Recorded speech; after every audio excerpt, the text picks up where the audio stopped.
Well, good morning, everybody. I have 8:15 here. Just want to like to introduce myself. I'm Dan Olson. I'm the sales agronomist for Minnesota. Um, just appreciate your time this morning. I know it's a busy time of year. Just to touch base on the importance of micros for your growers, micronutrients, and foliar feeding, how that will benefit you and your customers and your growers out there. Um, like I said, sort of a very busy time of year.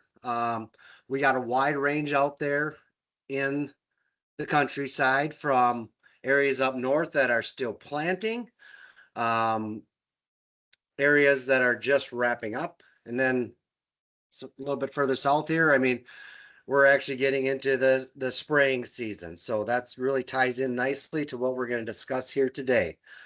So, why are we talking about micros this time of year? Like the headline says there, they might be micro, but they are very mighty. So we always talk about the main macro nutrients that plant needs to run efficiently, but micros are extremely essential in that plant's um, process of getting to maturity.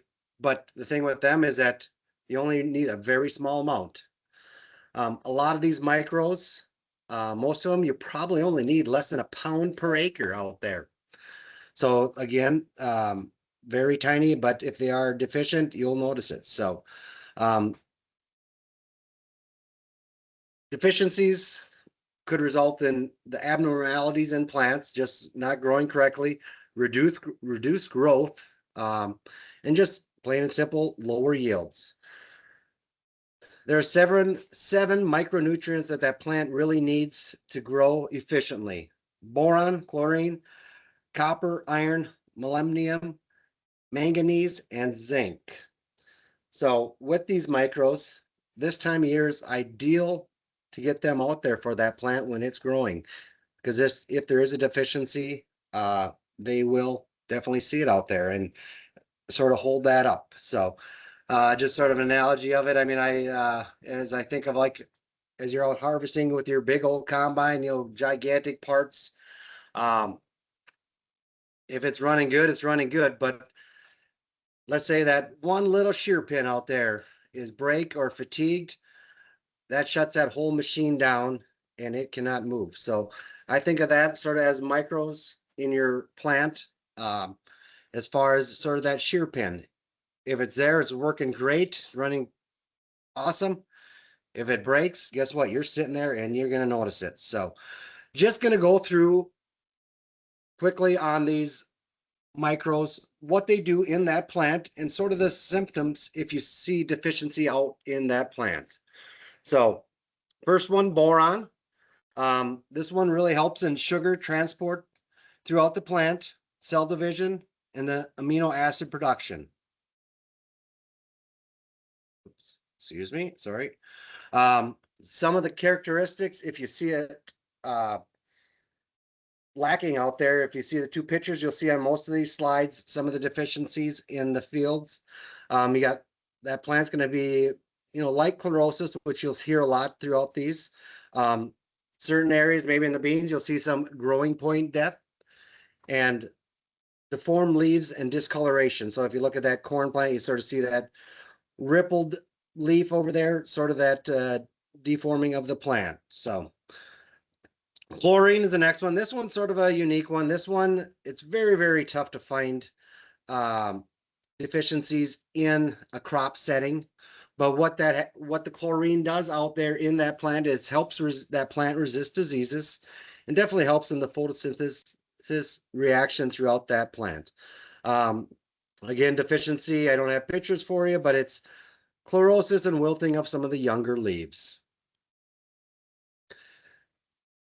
Copper. So copper we'll see out there. Again, this helps in the components in making enzymes in that plant growth. And it's also very important in photosynthesis. Deficiencies out there, again, like chlorosis, and you'll see leaf tip dieback and twisted. Pictures you really can't see very well, but sort of some ideas of what you'll see out there in that area. Iron, this is one you'll probably see a little more. Depends on your part of the world, but iron is important again in that enzyme production in that plant, the chlorophyll synthesis and the photosynthesis. Deficiencies, which we see in beans in southern Minnesota and north, central Minnesota, that chlorosis, that yellowing of that leaf on those soybeans. And on the corn, you'll see some of that yellowing between the veins on mainly the newer leaves, those coming out of that whorl. So, molybdenum, always a fun one to say. This one helps in nitrogen metabolism and nitrogen fixation in soybeans. Soybeans make a lot of their own nitrogen nodules. This will sort of slow it down if we're lacking that out in the field. So deficiency, similar if you're looking at nitrogen deficiency in your plants, if they're losing it there, that yellowing, the chlorosis of the young plant, and then as they get older, the chlorosis in the oldest leaf, so your bottom part of your plant. Manganese, again, one of the helps in the chloroplast production. It again helps in activates the enzymes in that plant, and it just plays a factor in many reactions throughout that plant. Deficiencies you'll see out in that field, chlorosis and yellowing between the veins on some of the newer leaves as they come out. Zinc, this will be our last one. This is again a component in many enzymes. It's essential for plant hormone balance and oxidative activity. Excuse me. Deficiencies, if you are out there looking in your fields, you got stunted plants, stunted growth, actually smaller, younger leaves. So, and then on the beans, you got some of the reduced inner nodes. So those nodes are really compressed when you're looking out there. So, like I said earlier, these are, nutrients that you might not think about a lot, but if we're lacking them, you can really notice it out there coming yield and how that plant is growing. So how are we going to get these nutrients? I mean, we're doing our soil testing, we can see that, but sometimes, a lot of times, if we're seeing it, it might be too late already.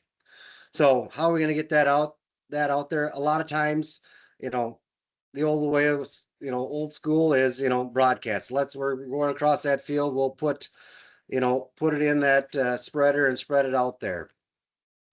But a lot of times, like I mentioned earlier, that you really only need a pound or less. So now let's look at that full acre, how much we're gonna, how evenly we're gonna get that across that acre.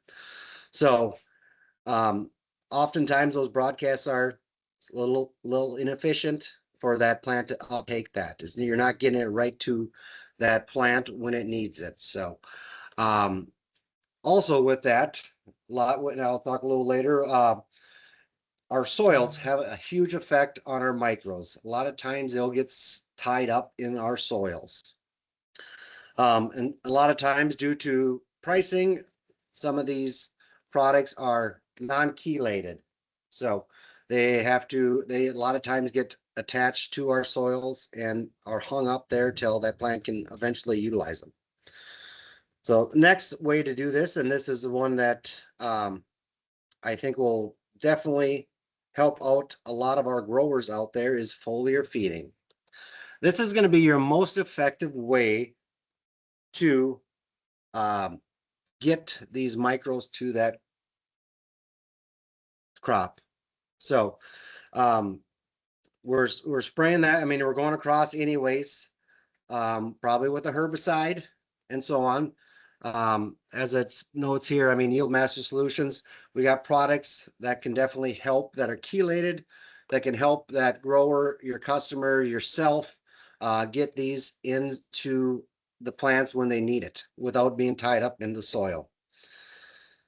So foliar feeding, if we do have some deficiency out there, you're going to see the response extremely quick. That plant is going to utilize those nutrients and help combat if there's an issue out there. So just a comparison between there. I mean, foliar feeding, using chelated products like we have, that allows that plant to utilize and get those much needed micronutrients into its system. All right, chelation, chelated. So we talked a little about that. So what is it? You know, what's the benefit of that? So chelation is actually a process where we're binding a nutrient ion with a protective molecule. So chelation is primarily on micronutrients, because like I said earlier, a lot of these nutrients are very sensitive to your pH levels in your soils and the precipitation out there. So when we're broadcasting it, if it goes just in the soil, it might get a pH level it doesn't like, and all of a sudden it's attached and it's sitting there till it can get break away. So with those chelation, that nutrient is absorbed more efficiently because the agent prevents it from binding to the soil particles. This allows it to, the chelation allows it to be more stable in the on the plant and in the ground if it's out there, if you're broadcasting it. Just a little comparison here. Chelated versus non-chelated products out there. The chelated, again, is more stable in some of your higher pH soils. They're readily absorbed, and they're probably more cost effective because we're getting it to the plant when and where we need it. Non-chelated, again, we're sort of spreading it across a lot of times they're across, but not always. There is some foliars out there. So if you are using some that are not from the Yield Master solution, I mean, definitely take a look. The non-chelated are less stable and more likely to get tied up in the soil. And your plant absorption is limited with that. And sometimes they can be costly just because we're not getting it to the plant and utilizing it like you really want to. So just overview of sort of what we went over. I mean, just with the micros, how we can utilize them as your growers are starting to spray or spraying right now. Some of these products with the Yield Master solution, we're able to utilize them to get them to the grower, to that plant more efficiently, because we're trying to make it easier with our products. So I'm going to highlight a couple products here. First one is MicroMatrix. So MicroMatrix is a new product for us. I mean, this one is, if you don't know much about it, this is pretty much a micronutrient pack. So this might be a nice opportunity if you're out there with a customer, with yourself. Maybe you aren't too familiar with crop enhancement products, but might want to try some. This one is a very inexpensive way to dip your toe into the water. Check it out. So this one is a complete foliar nutrient on the micros that helps, guys try it. There's a lot of other people in the industry, maybe your retailer or whatever, are probably using it anyways. Not this, but other products like that. So, I mean, if your customer is looking to try something, here would be a great way to do it. The rate is 1 pint per acre, so you can mix it with your spray. You're going across that field anyways. You're getting a nice blend of pretty much every micronutrient we just talked about, plus a little nitrogen, potassium, and sulfur, which is very critical in that growth and that final ending yield of it. So with this, again, like we talked, and this is why we talked a little bit about the chelation, is that this is a chelated product, making this readily available to that plant right away, especially if we're sitting in some of these soils, crops that have maybe the soil is a little higher pH or salty. This is going to help that really get into that plant. So, and utilize it efficiently. So with that, I mean, the chelation really helps it move quickly into the leaf throughout the plant, which leads, like I said earlier, to that quicker correction of maybe some of this micro deficiencies in this area. What it really, I mean, it really brings a lot of these micros, just stronger overall plant. You're getting better roots, better stalks, for the standability of the plant and nutrient uptakes. Allows that plant to really grow healthy, finish strong, give you a good grain fill, that test weight maybe we're looking for, and just an overall nice package as far as getting it to that final destination of which is yield. So we can use this on corn, soybeans, small grains.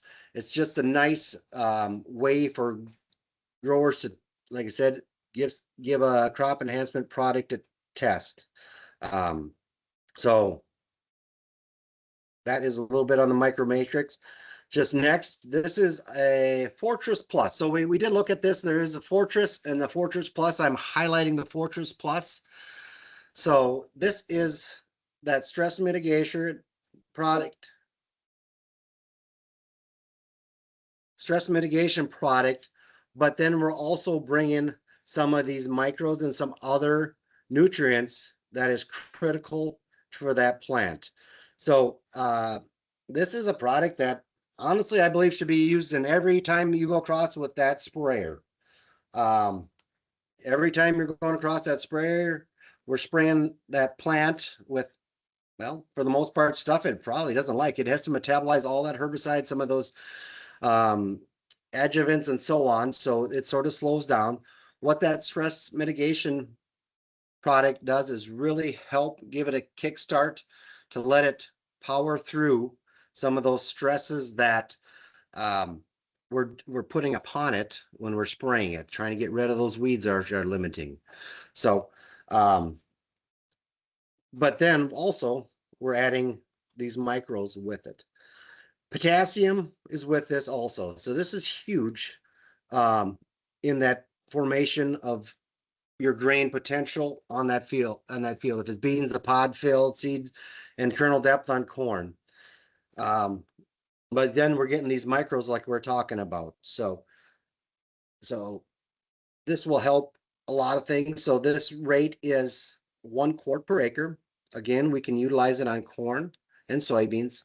I really like it. I mean, it's great on all the crops that we're farming in this area. But you know, beans, I mean, we're definitely, I mean, I think we've all been into fields where we spray and that bean field just sort of sits there for a while.